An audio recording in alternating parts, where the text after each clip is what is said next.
Tiniyak ni House Speaker Martin Romualdez na titindig ito pabor sa interes ng publiko at kontra sa sinumang nagbabanta sa naturang institusyon.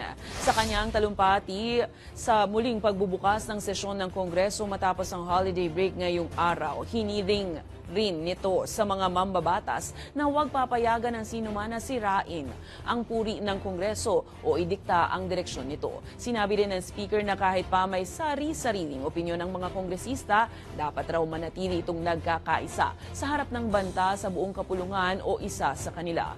Walang binanggit na mga pangalan si Romualdez pero noong Oktubre ay nagpasaring ang dating Pangulong Rodrigo Roa Duterte na kung nais raw tumakbo ni Romualdez bilang presidente ay dapat ma-audit ang Kongreso, habang kinasuhan rin ni Representative Franz Castro si Duterte dahil sa anya ay pagbabanta sa kanyang buhay.